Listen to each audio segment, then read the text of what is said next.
Hey everyone, happy Sunday. Sunday is a great day to reflect on things, and I wanted to share with you something that's really been on my mind for a while and I've been able to talk about. But I feel like I've gotten some clarity on it. One of the things that concerns me the most in our world right now is how satisfied my generation and the younger generations than me are. And a lot of people say they're entitled, they're this, they're that, a whole bunch of reasons. But, you know, there is, with the rise of, mental health, uh, you know, issues that people are having, that just speaks to me of deep unhappiness. What could be causing this deep unhappiness in young people who should be thriving, living their lives, enjoying it, and being in an opportunity to teach so many students and from all sorts of different walks of life, and now being in a different country altogether, and seeing how different people interact.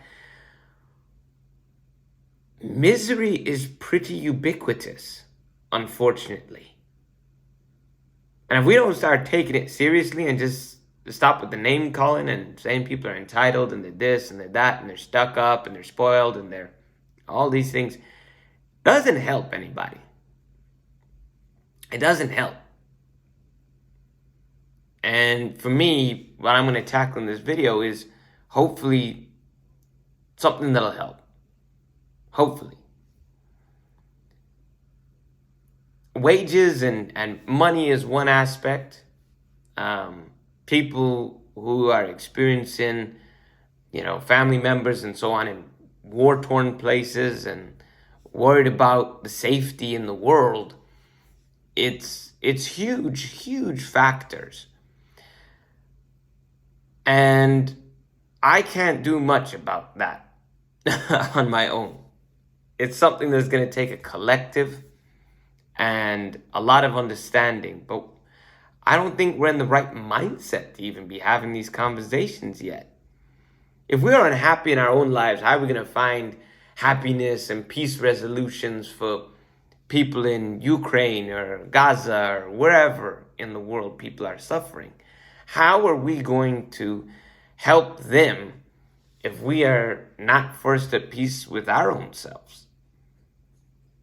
So that's what I'm going to try to get to. It's not to neglect the impact of all of those things happening in the world. I see it as we find peace and harmony within ourselves, we can work to come up with solutions of peace and harmony in the other situations. In ourselves, so too will be the world. The first thing I'll sort of tackle, and the main thing I'll tackle, is our jobs. People's education and jobs. These are two huge parameters. People are going to college more than ever, and people are going into debt more than ever. And I don't think the issue is necessarily wage. That inflation is a huge part, but people are coming out and starting out life with debt. Serious debt from their education. And it's different when you have to find and scrape money together for kids. At least a kid you could see them grow and thrive and mature, and, it's your family. And education ain't that to be putting you that far back in the hole. And that's my first piece of advice to people who are going through this. Don't go to university unless you feel that you absolutely have to. The world of information is more profound than ever before. Some of the smartest people have very little education. They just are full of curiosity. and they find ways to make it work. Do that. You don't need an education to make it in this world. You don't. That's the first thing. We got to dispel that notion that people have to go to college and university to make something of themselves. You can do night classes, you can do a certificate online, and little things, little small investments to create a business, to learn a trade, to do something. You don't need anything big. It doesn't have to be a large expenditure. I was talking to a student of mine who was talking about getting into medical illustrating, which is, yes, it's a very unique field, and it requires a really strong scientific background, but it also requires artistic skill and ability. And when I was talking to them, they said, there's not too many master's programs for medical illustrating. I said, look, you can get a master's in medical illustrating, I'm sure. But if you have a portfolio where you can show you've done it, no one's going to care whether you have a master's in it or not. So stop with the education conveyor belt, as it was, assembly line. You got to get your bachelor's and your master's and your PhD. And I know I'm a big hypocrite because, I did all of it. But I wouldn't do it unless I felt there was a path to do it that was reasonable for me to accomplish it, and that I wanted it. That I wanted it. Not my parents wanted it. Not my family wanted it. Not my pocket, my bank account wanted it. Definitely not that one. Definitely not that one. But I made me feel satisfied with what I'm doing. And if I ever felt dissatisfied with what I'm doing, I acknowledge it and I make a change. Whether that's making the best of my current situation or looking for something else to move on to.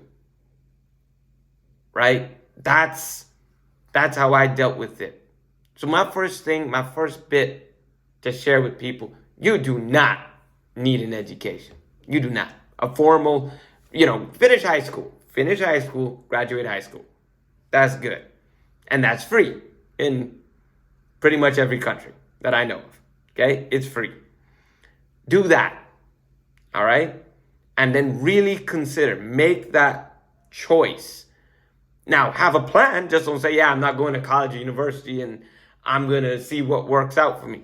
Don't do that. Be hungry. Be hungry for something else. I've seen tons of people who've made that work for them. They're smart, they're intelligent, but they went into the world to learn to be hungry for something else. Whether it's becoming an electrician, whether it's whatever it is, trades, it doesn't matter. Find something you're passionate about, pursue that, and it does not require a formal education for someone to teach you how to do that. Experience trumps education every single time. A master's degree is only as good as the experience that you have with it.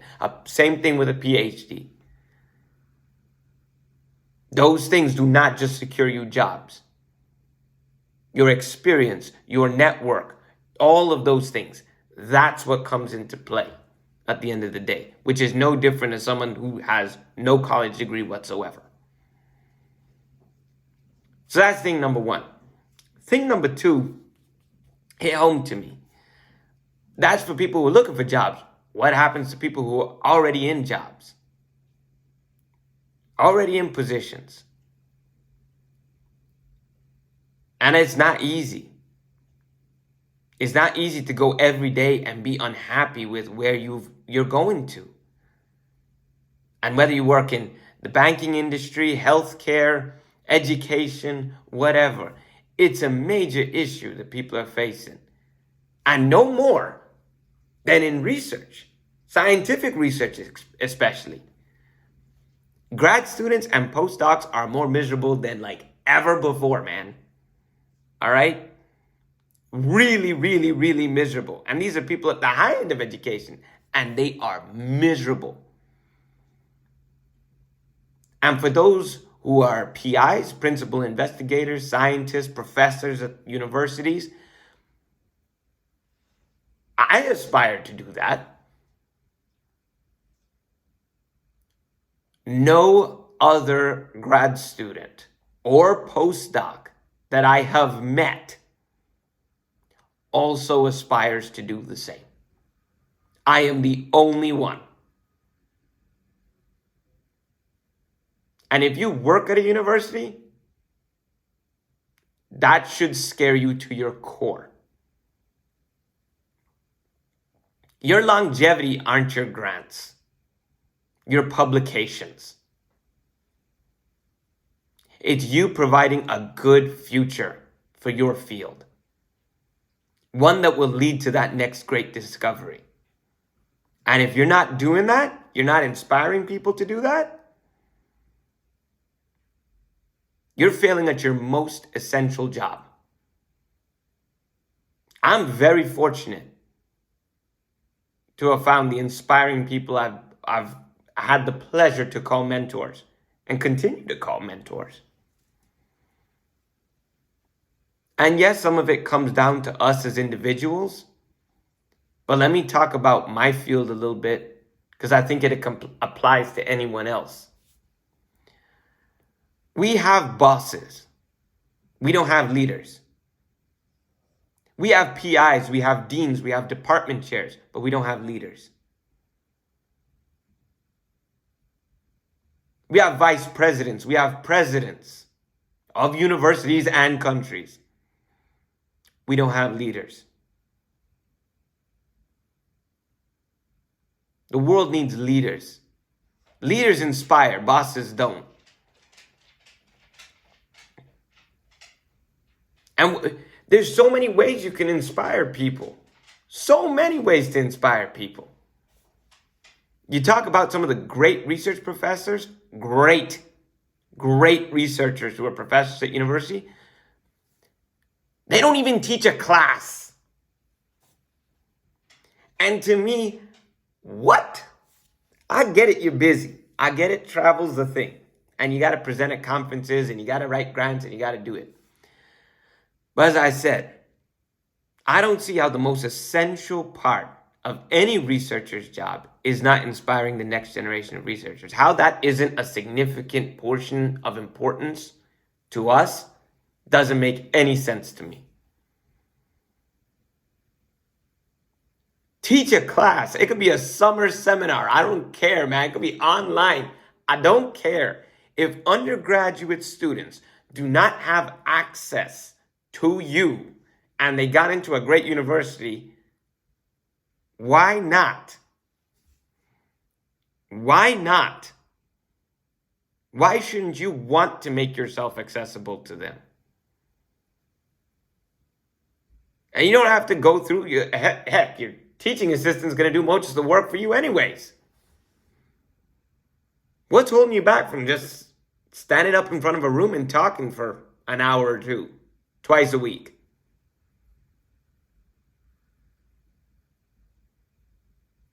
You don't have to grade. You don't have to do it. As I said, teaching assistant will do it all for you, pretty much.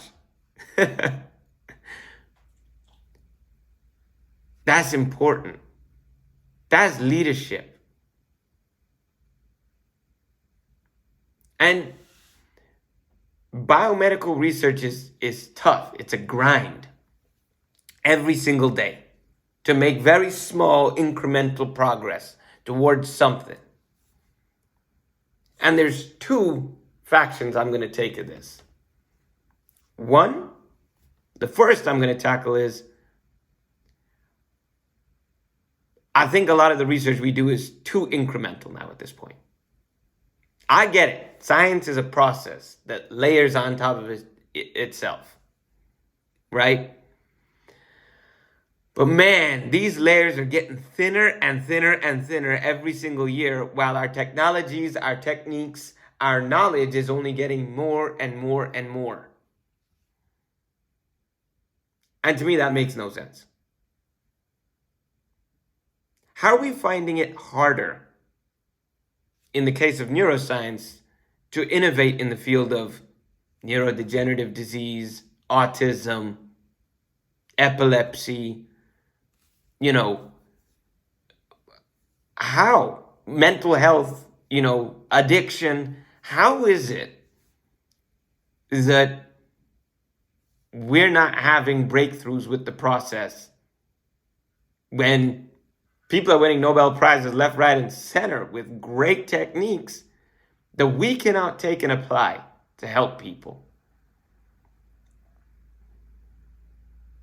That's for our own reflection, though. And that's an answer that everyone's got to make in their own hearts and minds.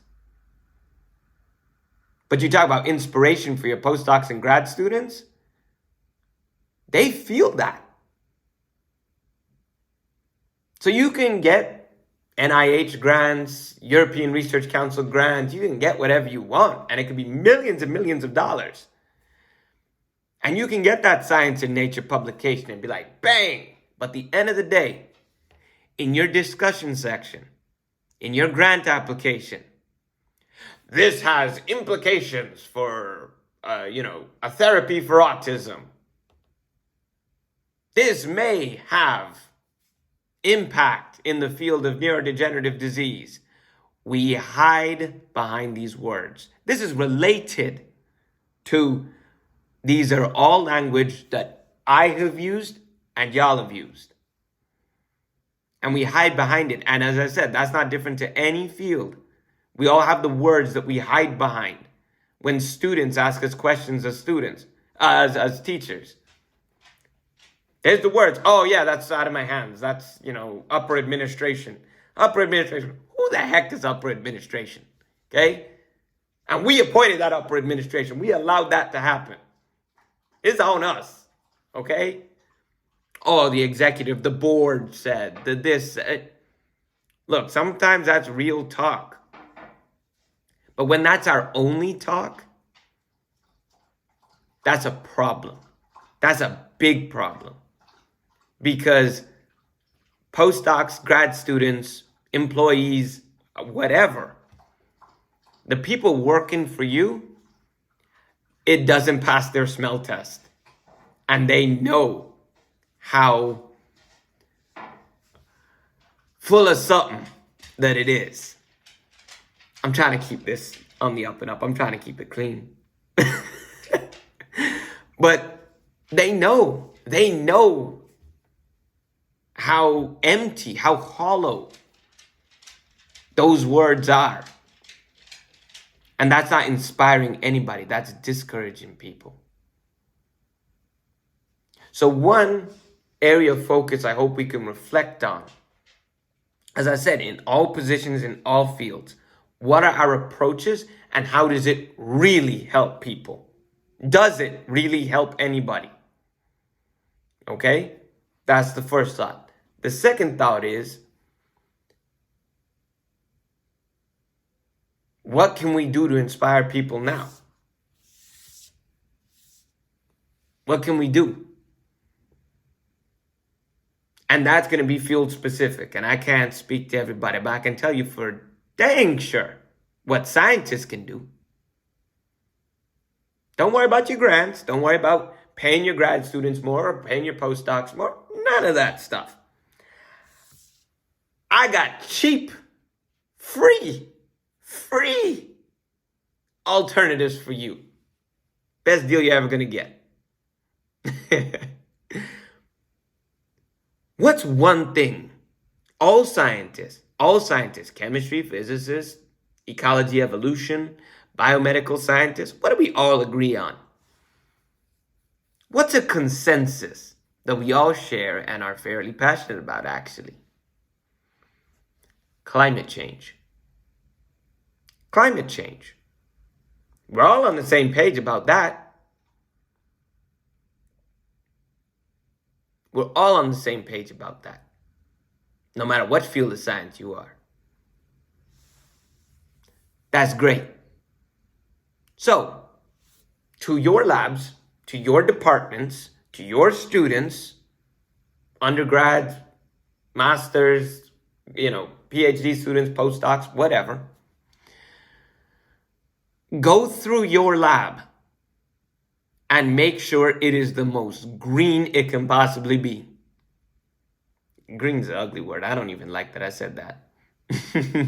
Make sure it's as energy conscious. It's as aware as it can be. Because I'll tell you, at least in biomedical research, there is so much waste. There is so much waste. Waste of space, waste of energy, waste of, disposals, and biological waste. That's incinerated. That ain't the most green thing in the world. And yet we want to tell people in West Virginia, hey, give up your coal mining job, give up the oil jobs, give up this, give up that, spend more money on an electric car, do this. Where is our skin in the game? As scientists, as a scientific community, where is our skin in the game? We'll go and talk to Congress and, in the US and all that stuff, and it falls on deaf ears. Why? Yeah, okay, they're ignorant to a degree. I get it. Ted Cruz is ignorant. I get it. We also have no skin in the game. We have no leadership on that front. We're not banded together on that. We'll look at our minus 80-degree freezers, know that a third is full, a third is full, a third is full, but we need 3 of them to be running at full capacity. Why? Why? And y'all know this is true. Y'all know this is true. Where's our push to get solar panels? Forget on our roofs as houses and stuff. Everyone's got their own income, so on. Where's our push to get universities and our departments? Forget the whole university. Our science building, every single science building around the world should have solar panels on it that feed into it. Commitment.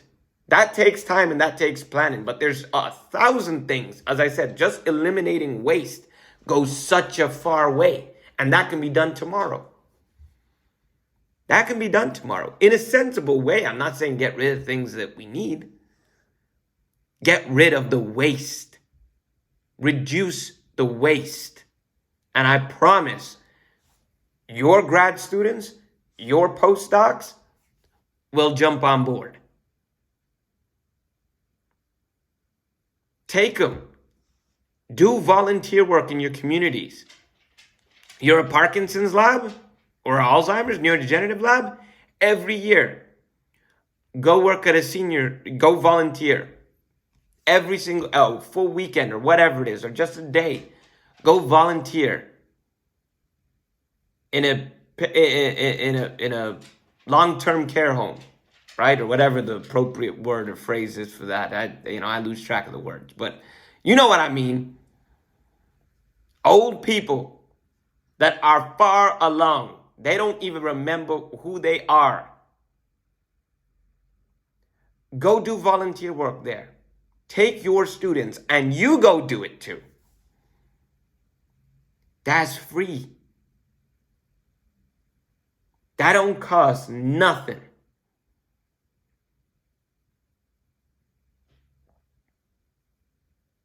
Autism lab? Go volunteer. There's tons of special ed programs around the country that need extra help. Take your students and go volunteer there. Show them this is what we are working towards. We want to help people in this condition. And I promise, if you took half the people who work in drug addiction and had them volunteer, not at addict clinics, soup kitchens, just pouring soup, I promise you, you will light a fire under them that they'll be like, forget this. We got to do something. We got to do better. That's free. And that's leadership.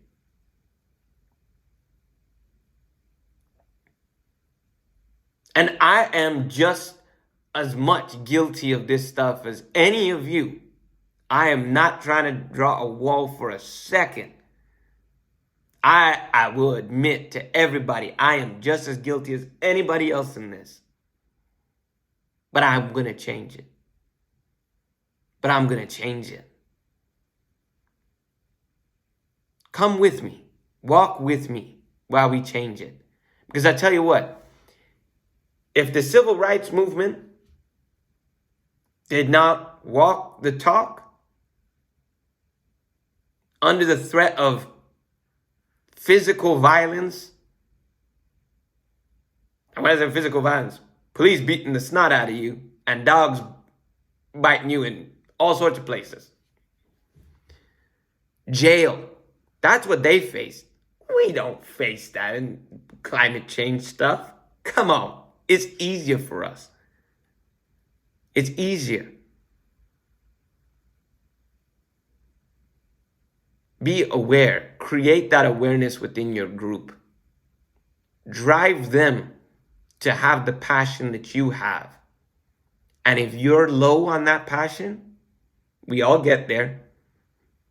The world is full of stressful situations. Reignite that passion within you. Because I promise, if you do that, you ignite the passion in all those who look up to you. That is your legacy. That is our legacy. And that's something that does not just apply to science. Every single field can be doing that. Bonding is a huge part of any team building exercise. Okay, good. The escape rooms are nice. The, axe throwing is good. And, those things, yeah, they're great. But getting together just twice a year to do community service, priceless and impactful, truly impactful on a deep level. These are changes we can make tomorrow. Let's start walking a different path. Let's start making it together and inspire our future generations to do more than we did, to be better than us. But they're looking to us now, and they're desperate to be inspired. And yes, money's a thing and all of that. But I'm telling you, we might not be able to immediately change salaries and wages and inflation and all that stuff. Igniting someone's passion, though, costs less than you think.